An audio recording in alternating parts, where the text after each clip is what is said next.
Hey everybody, I'm Carolyn Elliott. And this is Laila Bernard.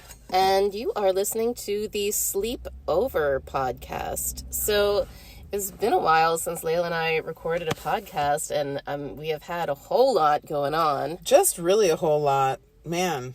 And I figured we should, check back in with all y'all. Like the last podcast that we did, we were talking about the People's Convoy, which I was really jazzed about. And then that turned out to be quite disappointing. I think they circled the Beltway, but they didn't actually have any confrontation of the sort that happened in Canada. No incredible revolution was achieved. It fizzled out. Bummer. But then the Pluto return of America does seem to be linking up with war with Russia. So, hey. We got that going for us. The stars don't lie. It's just sometimes hard to predict what they're saying. I was so amazed. Okay, we don't have to talk about politics. I promised Laila we wouldn't really talk about politics, but I was mostly because Laila's an idiot and knows nothing about nothing. I was just kind of amazed to read that, Biden had recently said that it's time for regime change in Russia, basically, threatening to oust Putin by force. I mean, that's the only way that statement could be interpreted by Putin himself. Oh, USA, up to your old shenanigans. And I was just I was like, Biden, why start a war with Russia? That's the haven't we been trying to avoid a war with Russia for a really good long time now? Why poke the bear? I don't understand whose benefit that could be. I mean, I don't know. Because the Pluto return, Karen, because Pluto just loves to shake things up and cause massive alchemical explosive transformation. So it doesn't give a shit about whether we die or not. Yeah, I guess what has me extra spooked is I talked to this acquaintance of mine who I recently met, who is the leader of a famous investment firm that I won't mention their name and everything, because we're definitely not giving financial advice on this podcast. Not giving financial advice and not trying to implicate anybody in association with our disreputable selves, but but she showed me, she was giving a little meeting and a little download about what is going on, and she showed us all these charts about how what's happening right now in the global markets corresponds very neatly with what happened right before World War I and World War II. And basically, there's the ramping up, the wealth inequality corresponds, the rate of inflation corresponds, the rise in oil prices corresponds, apparently the companies connected to military and defense have been ramping up since the fall, which she said implies to her that the people in Washington already know that there's going to be a war, and because the Congress gets to do insider trading, which is one of the most mind-blowingly corrupt things ever. That it's completely legal. It's legal for Congress people to act upon their information and invest information upon it. Yeah. It's part of what makes Congress amazingly owned by corporations. Anyways, so she just said that it's basically all signs in the markets point to World War III being upon us. And that is, of course, very chilling to hear. And what the heck is a person supposed to do about that? Utter surrender. Surrender, Caroline, utter surrender. Is the answer. Utter surrender is the answer. Which takes us to our topic for today. The only thing we have the power to do is admit that we are powerless. Yeah. So part of what's been going on with me and why I haven't had the mental space to record a podcast recently is because I decided to go back to the 12-step fellowship that saved my life when I was a teenager. I'd been away from it for several years. And I was just you know what? I think I was better off there. I think let's go back there. Yeah, well, full disclosure to our amazing podcast listeners, I don't know if this is going too far, but we did try to record you guys a podcast and then found ourselves too loopy and too crazy and stoned. Not really making sense. So we decided that enough was enough. We wanted to be more lucid so that we could really share something of value with our beloved friends. Yeah, we tried to record a podcast on emptiness. And we got too fucking empty. So empty. And just like babbling, pure babble. And I was like, it probably wasn't as bad as we thought it was, but it was a wake-up call. It was a wake-up call, for sure. You know, there's one thing to be said for emptiness, and there's another thing to be said for vapidity. Yeah, vacuity. And we know that the Bryans of the world love to accuse us of being vapid already, so... We don't want to give our haters any more ammunition than they already have. Yeah, so exactly. So we decided to join up with a anarchist straight edge club, also known as a 12-step fellowship, and it's the beloved community so far as I can tell. Mm-hmm. I mean, man, I've been really enjoying just the unconditional love, you know. And Laila and I were talking about the other night, like, one of the reasons why 12-step fellowships are so great is because I kind of feel like they're sort of like what churches are supposed to be, in the sense of, like, it's a bunch of people who know that they're sinners, who know... There's no denying it. There's no denying the lengths of sin to which a person will go. Yes, and they've sinned so hard and got so out of control with it that they had to cry out for help to a higher power and be truly humbled and truly, truly have to let go, in the sense of, like, what I love about the first step is, like, right, we admitted that we were powerless and our lives had become unmanageable. Like, there's something about that, like, we admitted that we were powerless, that's, like, truly acknowledging, like, you're fucked. Like, you can't stop if you want to. Like, you want to stop. Like, I had made New Year's resolutions not to smoke weed anymore. I just kept smoking weed. Like, you're of your own power. Nothing's gonna change. And anyways, well, and to circle back to our original topic, like, I feel like the impending crisis of the world also was pushing me into a state of, like, unmanageability. Like, my little tiny pathetic ego brain was really trying to figure out, like, how I was going to get out of being impacted by the world geopolitical situation, and really telling me that, like, I'm an idiot because I don't know how I'm going to, like, live in that, and I don't know what I'm going to do, and what is my family going to do, and, how is everything about my life going to be impacted by that? And if I don't, somehow figure out how to triumph over it, then, like, that's my own personal failing. And, like, it was really pushing me into a place of, like, life is unmanageable and, like, I can't do anything about it. And it was causing me a lot of pain to be confused that, like, I should know what to do about it. Yeah, absolutely. And that's something that's so interesting about, like, believing in one's, like, autonomous, independent power as an ego, is, like, there's so much, like, guilt and shame and fear that goes with it, because it's, like... Resentment. Like, fucking hate the world. Like, there was a period where I was just, like, really, really hating the world for being such a disgusting and awful, unmanageable place. And, like, maybe that's true in some dimension, but, like, what's the utility of that? What is the, like, spiritual utility of hating on anything? Exactly none. And there's so much spiritual utility in simply not hating on anything. Yeah, just being like, wow, I get to be a part of this. Yeah, for me recently, I feel like I've experienced a lot of like, humility and compassion, in the sense of, like, yeah, I was similarly worrying about things and, like, wanting to set myself apart and comfy, cozy.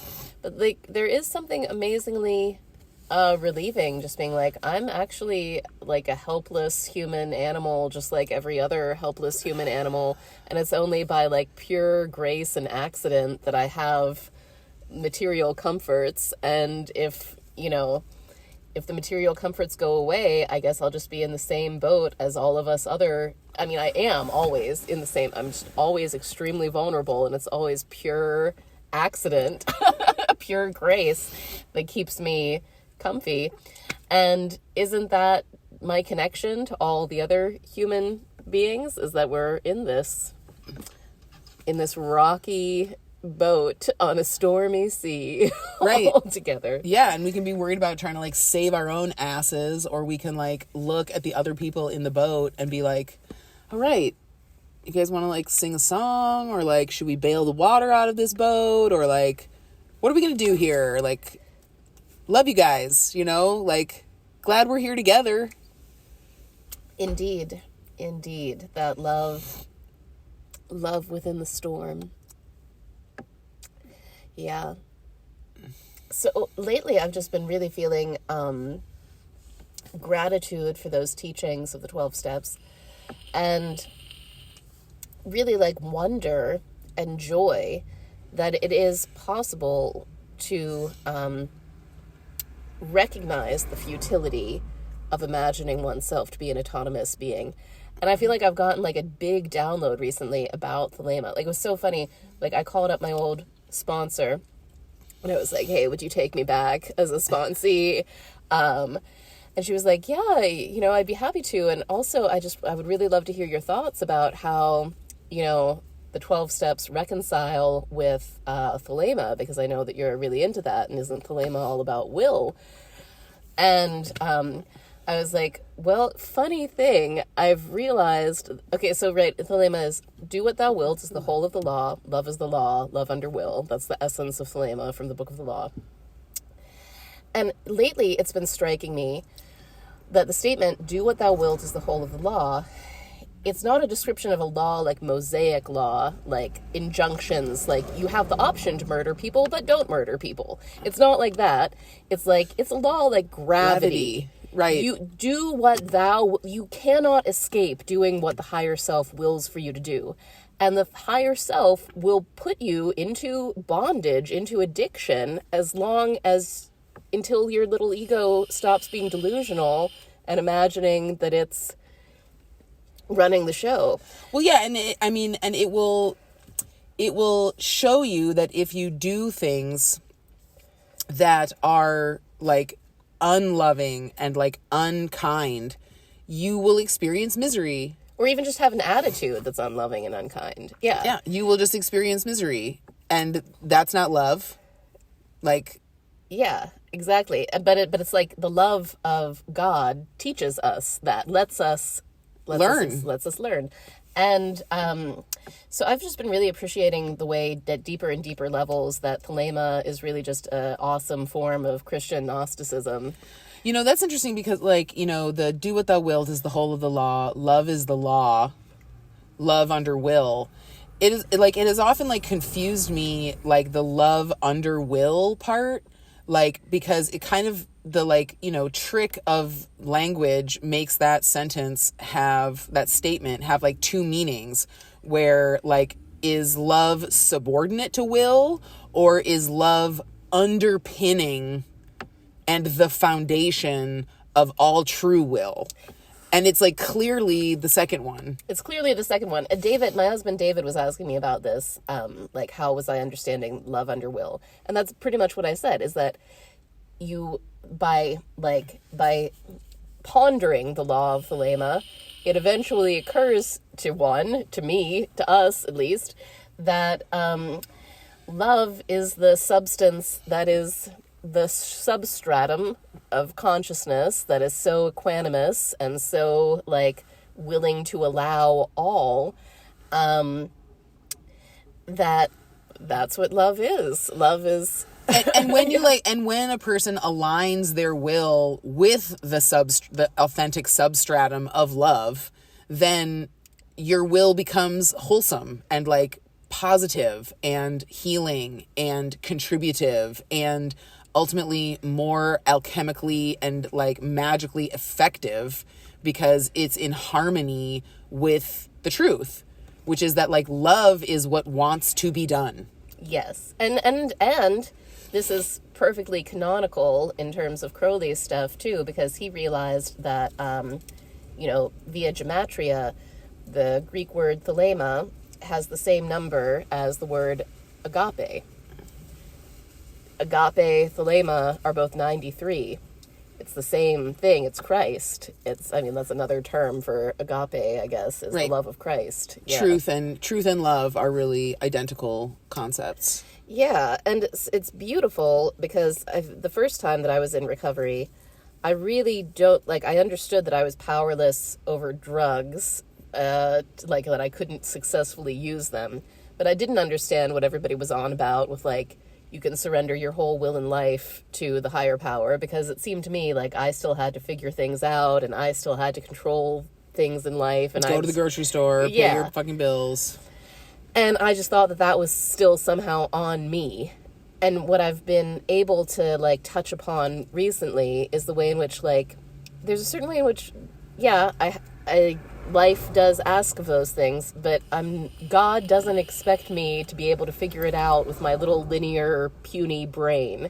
That I am being supported in my journey in whatever ways happen, whether that looks like misfortune or good fortune, by this, by the larger, non-linear, non-dual presence of God. Yeah. Me and Carolyn have also started going to the gym.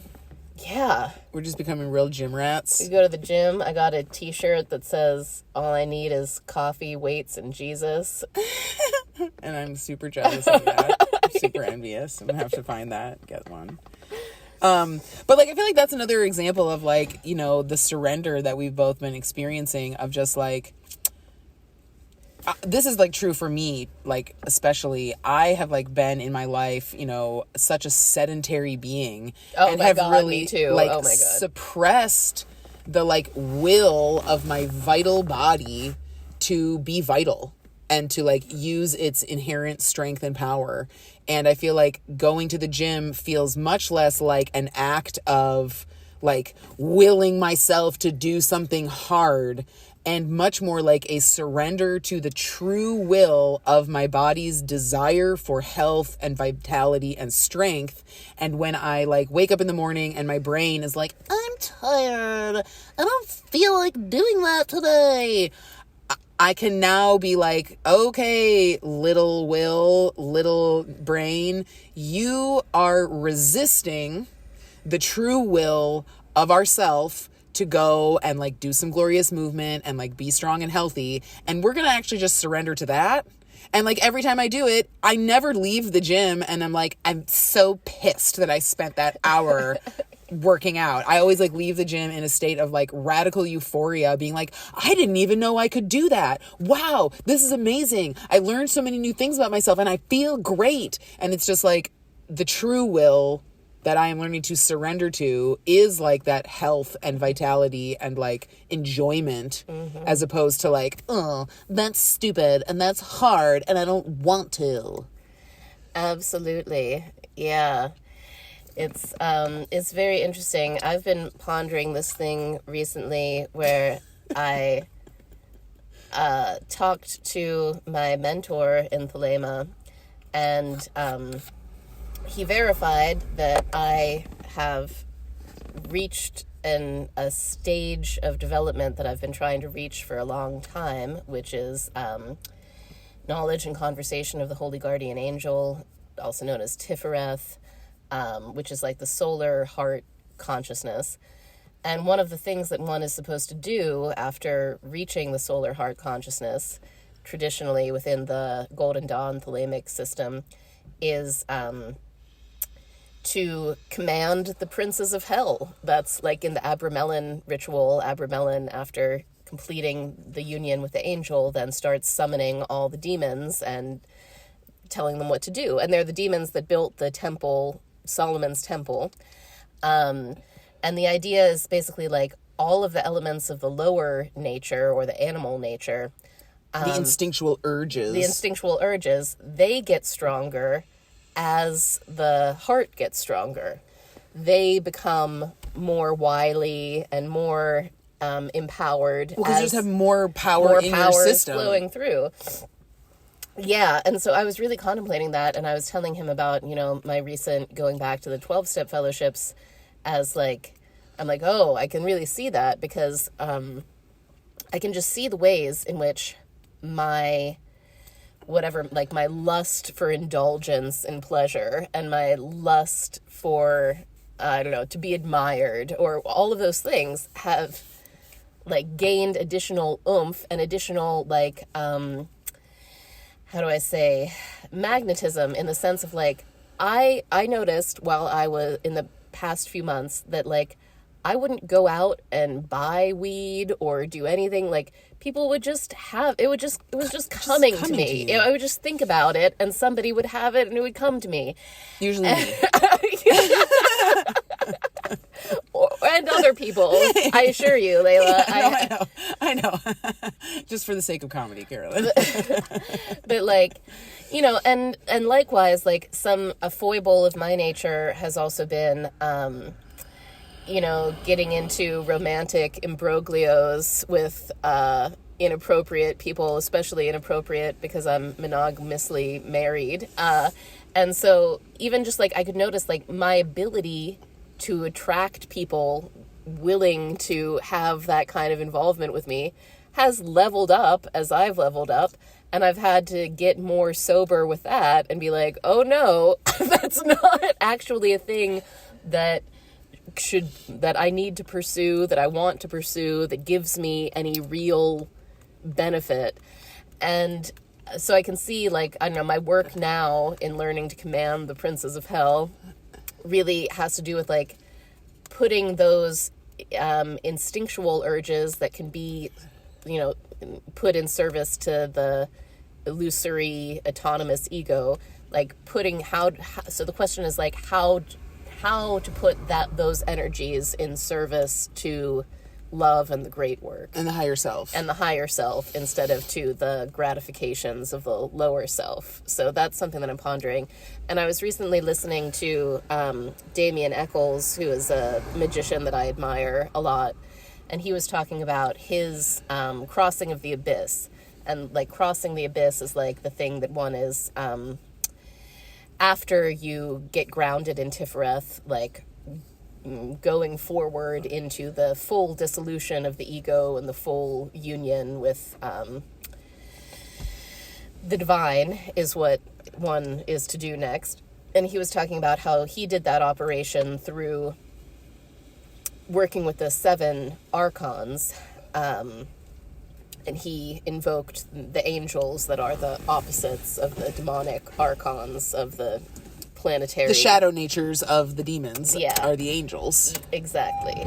And I don't know, that was just like really speaking to me. I was like, wow, that was smart of you, Damien Eccles. Like he knew he had to command those hell demons. Yeah.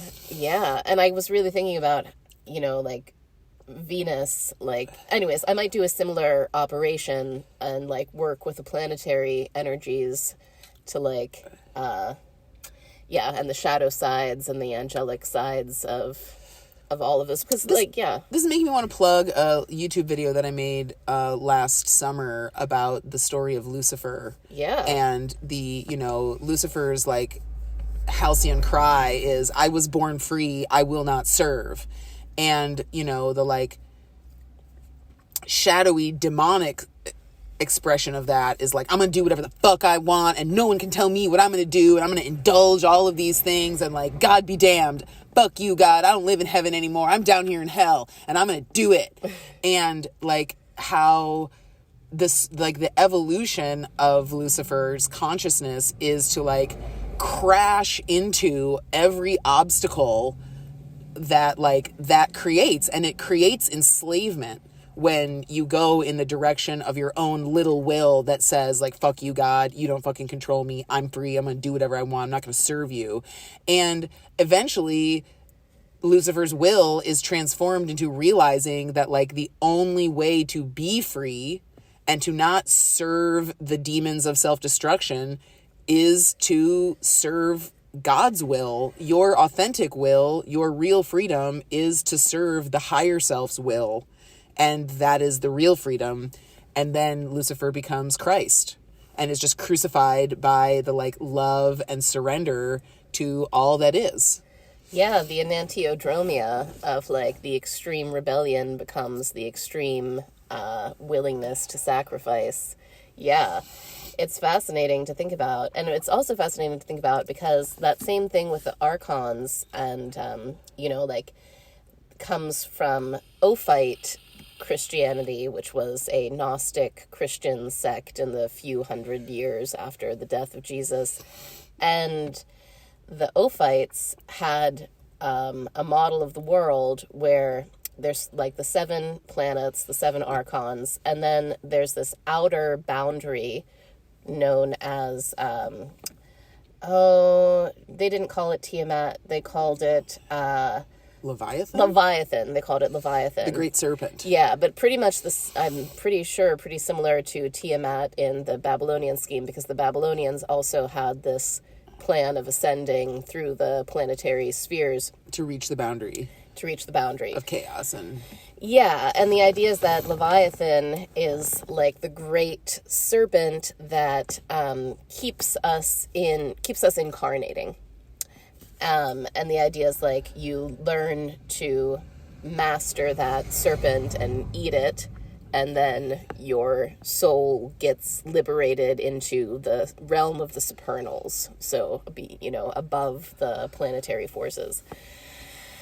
And I don't know, I just think that's interesting that comes from the Ophites, and what you were saying about, Lucifer is Christ, because the Ophites identified the serpent in the Garden of Eden story with Christ as a liberatory force who is speaking to Eve and telling her, go ahead and eat that fruit of the tree of the knowledge of good and evil, and that way you will begin to be able to get free of the demiurge who's telling you what to do.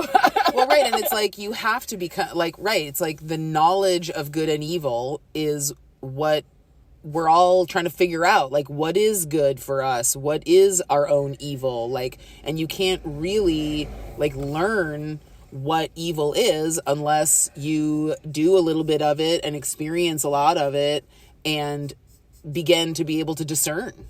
Yes. Because otherwise you're just utterly governed by the archons and utterly governed by the urges, and like there's no freedom in that state. There's just following urge, and you feel quite powerless and like feel quite put upon and feel quite, small until you come to like recognize like how to use them appropriately to like amplify the energy of good. Absolutely. And I also love this, I feel like I read this in like a New Age, like channeled Jesus book that's really great. I think it was called The Christ Blueprint. And there, the author of that really succinctly summed up what Christ energy is as like, Christ is that which is able to love and reconcile both good and evil. Like Christ is the reconciler, the redeemer. Well, and this is reminding me of the conversation that we were having at the tea shop the other day about, one of the big confusions that people have in working with existential kink is like accidentally suppressing our like revulsion towards things and like our anger towards evil and ugliness in the world. And people somehow, can get themselves quite tied up in the idea that like you're just supposed to like stuff. But of course, like one of my favorite, because I'm such a like Luciferian Christian, one of my favorite, parables of Jesus is when he like walks into the temple and he sees all the money changers and he's like, fuck this, and starts like tossing the tables over and having a huge tantrum and like speaking out against the evil that he sees. And he's like utterly surrendered to his revulsion at this like sinning attitude, this like, what's the right word? Desecration of the holy place. And like, that is a good and holy reaction to things that deserves our approval and surrender to. Like, it is right and good to be upset and disgusted by disgusting things. And like, we don't have to shame ourselves for having those kinds of feelings because they're not wrong. Right. And that the actual surrender in those cases with existential kink, it's not a like, oh yeah, it's not like, oh, I have to like this thing that I don't like. It's, I don't like this so much, and it's involuntary, and that involuntariness is the orgasm. Like in One Taste Days, they would talk about orgasm is the involuntary limbic system. And going into the orgasmic state is basically just being turned on in approval of whatever that response is, whether that's tears, whether that's sexual climaxing, whether that's purging and, vomiting with revulsion. It's just the, right, it's like saying yes to whatever is like authentically, truly, like non-mentally coming through in reaction. And like not having fear about those reactions, not being afraid of one's rage or afraid of one's revulsion, but being like, oh, this is here, this is instructing me on the direction of good. Yeah, absolutely. And just to be like super technical, I would prefer the term response rather than reaction. Sure. Just because I feel like reaction, to me, that term implies like more of a mental, conditioned, egoic thing that's like I'm, reacting according to like my negative judgments. Well, you're about acting. It. There's some like level of like there is a level performance. Of action. Yeah, exactly. Whereas like the response is just like the response of the organism to like, the situation. And, of course, people also sometimes try to apply existential kink directly to their most intense traumas in life, which I don't recommend doing. I recommend, like, using existential kink a lot on daily frustrations and getting a lot of success with that, and then maybe thinking about applying it to traumatic situations after years of practicing with it. But I have applied existential kink to my childhood experience of being molested, and in surrendering to that, I found like there was a huge amount of revulsion that I needed to surrender to and like allow to move through me. So that it would move through.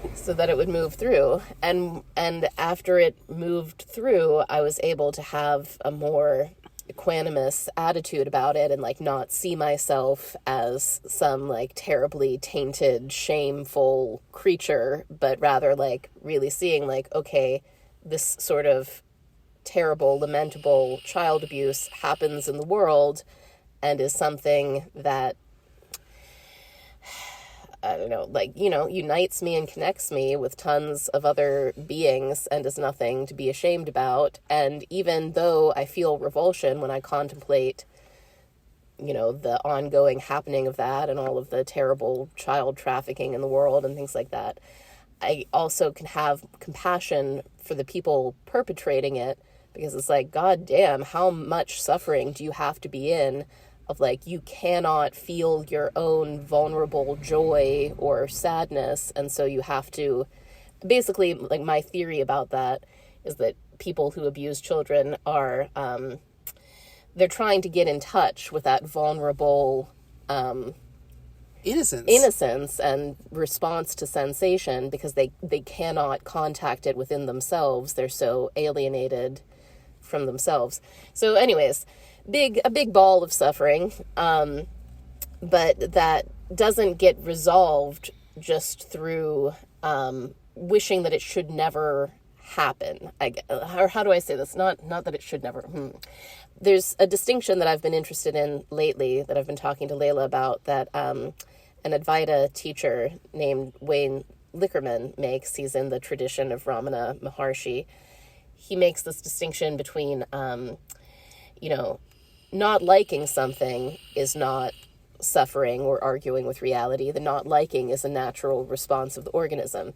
It's where we get into thinking that something should not be, that the argument with reality comes, and that state of like feeling like something is completely wrong with the universe is suffering. Is suffering and is psychotic, because there's nothing wrong fundamentally with the universe. The universe is doing its thing, and it includes terrifying, dark things that are asking to be integrated and asking to be healed. Understood. Yeah. I think that's like a super important point that like bears repeating, that like it's not the like discomfort of pain that is suffering. Like, pain is just pain, and it moves and it ends and it's over. Suffering is like being in pain and then telling yourself that like something is fucked up and like wrong about the fact that you're in pain, and that like you're a loser for being in this painful situation, or other people are assholes for putting you in this painful situation, or like God is evil and like it should never have been allowed to happen. And like that's the keynote. Hell. That's hell. Right. Yeah. Like, you can accept your pain, but like suffering in essence is a state of non-acceptance. Yes. Absolutely. And sometimes, like, I mean, I think about this, like, you know, like, I think about this in terms of, like, many things. Like, when you really accept your discomfort and anger and frustration and, like, rage at a situation, if you really accept that that's how it's making you feel, all of those energies of, like, no, bring information about like what to do about it. And when you try to like suppress those feelings of like then you're like you're putting all of your energy into like not feeling the, you know, magnetic repulsion, which like repulsion is a motive force. It like pushes you away from the thing. And if you give in to your revulsion, just like you would give into your attraction, it will move you to somewhere else. Indeed. Yes. And there's something that I also think about in connection with that. Oh boy, where was it? It was just in my brain. Well, lost it. Well, I mean, this is making me think of like, even, you know, when I used to be a physics teacher and like taught about electricity and magnetism, it's like, you know, the poles of a magnet that repel and attract can never exist in isolation. So in essence, any repulsion is just, you know, the other side of an attractive loop. Oh, like, yes. It's a loop. It's a continuous loop. And if you're on one side of it, it's pulling you towards. And if you're on the other side of it, it's pushing you away. But it's always going in the same direction. It's not, it doesn't, like, it's all one thing. And so any no is really just a yes that you haven't found the other side to yet. But if you go in the direction of no, it turns into yes, right? Go like fully. Fully. If you fully surrender to it, it's pushing you in the yes direction. Yeah. Oh, I know what that was making me think of. Something that I've pondered has to do with like, okay, so getting angry, like anger can be very pure and very like direct. So like, sages can get angry. Jesus, right, in the temple, angry. Nisargadatta Nataraj. Yeah. You're right, yeah. He apparently got angry all the time with people when they didn't like understand what he was saying. But I was thinking that there's a distinction between anger and resentment. And like resentment, the way that I understand it, for me, it's like an experience of, man, I shouldn't have to feel angry. Like, I shouldn't have to be feeling this. Put upon me. Put upon me. I should somehow be exempted from the experience of the unpleasantness of anger and pain. And that's where I get resentful, and that's where I get like poisonous. And also like controlling, because then you're like looking at the world being like, how can I control this or you or anyone or anything and make it so that I won't have to feel this way?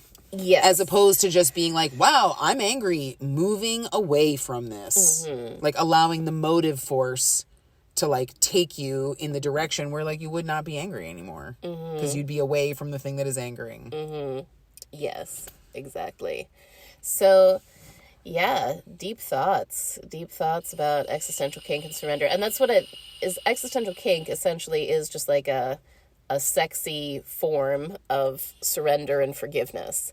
Like when one really gets off in existential kink, one is letting go of the negative, resentful form of judgment, like judging against. Like I was just telling Layla, wonderful Dr. Robert McDonald, that I've been learning so much from about coaching and hypnosis and everything. He makes this distinction. The way that he talks about it is that the Like, the human mind is always judging. It's not possible to not judge, but it's possible to judge positively. In other words, to judge that anything that anybody is doing has some positive motivation behind it. Like, the most nefarious billionaire pulling the strings of the Russian-American conflict or whatever is happening, they have some positive intention, even if that positive intention is only to make themselves richer so that they can be safe, so that they can feel happy. That's... So they can protect their own children or the people that they are focused on caring about in whatever narrow way. In some Martian bunker or something. Whatever it is that they're doing. It is, it's like, that's a positive intention. And it might have unskillful or detrimental methods attached to it. Like limited perspective. But nonetheless, there's a positiveness to it that one can feel, sympathetic to, understanding of. And that understanding and that sympathy, when I contemplate it, makes it be like, okay, so whatever these nefarious folks are doing, they're not fundamentally different from me. They're not like these non-human people that I have nothing to do with. They're exactly like me. They just have a different perspective and a different set of methods, and and probably their set of methods is making them quite miserable, and I hope that they get a set of methods for fulfilling their intentions for happiness that actually makes them happy. That's my wish. And that way I don't have to resent them, and I don't have to fear them or feel alienated from them in a way that I might if I was just like, oh my God, these people are completely incomprehensible and terrible and should be destroyed, right? I have no right to exist. Yeah. Indeed. Yeah, which connects to that finite and infinite games piece. Right, that like the only real true definition of evil is to try to stop others from doing evil. Try to eliminate evil, come up with the final solution to evil. That's the only evil that can be done, is trying to search for the final solution to evil. Yeah, because it's really a matter of limited perspective and, pain and suffering on the part of the person who's doing whatever is perceived as evil. They're not doing evil in their own cosmology. Yeah, they're not like waking up in the morning and making their coffee and being like, ooh, gonna do some evil today. No, they're like out there thinking about how to make the world a better place from their own schema of what would make the world a better place. And that's like the essence of rapport and hypnotism, and like being able to like move something for someone is to be able to like get on the side of what they're really all about. Precisely. Yeah, because and I love that, and that's been so helpful to me to contemplate in my coaching life, is that things don't, we can't influence anything that we believe should not exist. We can only exert influence on whatever we are able to be in rapport and sympathy with. Yeah. Yeah. Well, and it's, you and David were talking about the left-handed path of will and the, potential apparent superficial conflict between that and surrender. But, I was thinking when you were talking about that earlier, how even in magic of manifestation magic or any kind of magic that you're doing, you're not imagining that you yourself are going to do it. You are making a petition to the gods that actually control shit, not you, and being like, hey, wouldn't this be nice? Isn't this what you're all about? Don't you think that this could be a cool thing for you to also contribute your amazing God will to? You're not actually imagining that you would accomplish it. You are getting into rapport with a power greater than yourself and beseeching from your powerless place the help of the higher planetary powers that actually make things happen. Yes, indeed. That is pretty much how it goes. Although it does, just to speaking about the occult community, like rhetorically, there's a group called the Temple of Set, which is very interesting. And the Temple of Set is very interested in, they call it the principle of isolate intelligence. And with Set as the god of the principle of isolate intelligence. And there is some sense in Setian magic that, like, somehow the magician's will alone is doing things, which I don't really understand, and it's not quite my vibe, but I do, I have learned interesting things from Setian magical writing. Well, I'm just an idiot who knows nothing. And also, where does the magician's individual will even fucking come from? Precisely. You know, that's like, I mean, really, I just would encourage anyone to, like, listen to my little Lucifer story that I told really well on my YouTube video, because I think it really wraps it up that, like, I mean, I really had a deep, deep understanding of, like, your little will is infinitely powerful when it's in alignment with the greater will. Yes. And isn't it funny that, like, I don't know, I mean, I just think it's so funny, like, if our little individual wills were so powerful, like, why aren't we all completely, you know, gorgeous, like, amazingly physically fit, super rich people? It's like, it's quite limited, the little individual will. Even of the most amazing, you know, some of the most dedicated occultists are some of the most ugly, poor people. I hope you're not listening, dedicated occultists. She didn't mean it. I'm a dedicated occultist too. It's just, you know, I've noticed. I've been to a few conventions. Yeah, they may not have gotten the memo that, like, thy will be done, but, like, who is really the thou? Who's the real actor here? Yes. Who's the real you? And I mean, there are plenty of sexy, hot, prosperous, amazing occultists. So say that too. Let's be fair here. Yeah. But there is, of course, also the, like, I live in my mom's basement and listen to death metal sort of brand of... And the Sleepover Podcast with Carolyn and Laila. And there's the Sleepover Podcast.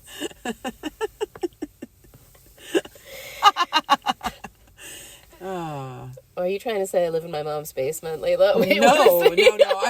I'm just laughing that, like, there's so many, like, God's will is infinite. Like, God's will is infinite. I'm just still a little bit salty and resentful about the magicians I've dated who do live in their mom's basement. Yeah, but, you know, like, what's wrong with living in your mom's basement? Don't judge. It's just not your preference, Carolyn. It's not my preference. It's not your preference. It's not your thing. That's good. Anyways, everybody, we just wanted to, you know, obviously we want to keep talking with you and sharing our stuff. So we're checking in after a sort of a hiatus. Hopefully we'll check in more. We have another Sleepover Mystery School weekend coming up. And boy, the last one was such a doozy in terms of, like, what it launched for me internally and what it seems to have launched for a lot of other people involved. So who knows when we'll next be capable of recording a podcast after we do this thing in Miami. I hope we get super excited to record one, like, right before. That's what I'm hoping. That would be great. We get real high on the Holy Spirit and inspired and are able to commune with our beloved community at least once before we go, and then we'll have an update. Yes. Afterwards. Absolutely. After we recover psychically. So I just want to say thank you for tuning in. Like, we have about 1,000 regular listeners, and you guys are clearly, like, amazing, beautiful, heart-open geniuses. The fact that you care to listen to this stuff tells me that you're really on an amazing vibe, and I freaking love you. And I hope that you know, whatever service you're listening on, click the subscribe button, leave us a little review. That helps us get more folks to tune in and realize the ultimate beautiful freeing power of the surrendered will. Yes, absolutely. So thank you, and thank you for the grace that animates all of us, and have a wonderful day, everybody. Yeah, peace. Bye-bye.